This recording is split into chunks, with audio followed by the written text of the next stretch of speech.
Guys నేను యూకేలో first time లాండ్రీకి వచ్చాను అనమాట. వాషింగ్ మిషన్ పాడైతే ఇక్కడ ఒక అద్భుతం జరిగింది. నాకైతే నిజంగా దిమ్మ తిరిగిపోతుంది అది చూసి. మీకు కూడా చూపిద్దామని చెప్పి వీడియో రికార్డ్ చేస్తున్నా. ఇది ప్యూర్ వైట్ టాప్ అనమాట, ప్యూర్ వైట్ కాటన్ టాప్. ఒక గ్రీన్ షర్ట్ వేసాను మా హస్బెండ్ది బట్టలతో పాటు. గ్రీన్ షర్ట్ వేయడం వల్ల ఈ గ్రీన్ షర్ట్ కలర్ అంతా దీనికి చూడండి ఎలా వచ్చిందో. లిటరల్లీ దీని రిఫరెన్స్ పిక్ పెడతా చూడు. నేను వేసుకున్నది మొత్తం గ్రీన్ లేసేసినట్టు వచ్చేసింది. Complete colour as it is పడిపోయింది. అసలు ఎవరో డైయింగ్ వేసినట్టే, అసలు అతుక్కున్నట్టు కూడా లేవు. ఈ టాప్ మళ్ళీ వేసుకోవచ్చు అన్నట్టే ఉంది. ఇదైతే ఇంకా కంప్లీట్గా వైట్. నేను మీకు ఇది కూడా రిఫరెన్స్ పిక్ పెడతా.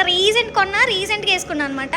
అసలు కంప్లీట్ గ్రీన్ అయిపోయింది ఇప్పుడు. అసలు ఇది వైట్ అంటే ఎవరు నమ్మరు, రంగు అతుక్కుందంటే కూడా నమ్మరు.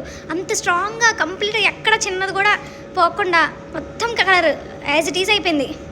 మొత్తం గ్రీనే.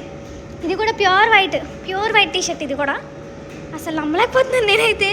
మొత్తం డైయింగ్ వేసినట్టు ఎక్కడ అసలు చిన్న స్పేస్ కూడా లేకుండా వైట్ మొత్తం గ్రీన్ కలర్ అయిపోయింది. ఓన్లీ కాటన్ ఏమున్నాయో వాటికే అయ్యాయి. మీకు ఎప్పుడైనా ఇలా జరిగిందా? అసలు వాషింగ్ మిషన్లో బట్టలు వేస్తే రంగులు అంటుకుంటాయని తెలుసు కానీ ఏకంగా డైయింగ్ వేసినట్టే కలర్ కంప్లీట్గా చేంజ్ అయిపోతుందని ఇదే ఫస్ట్ టైం చూస్తున్నా.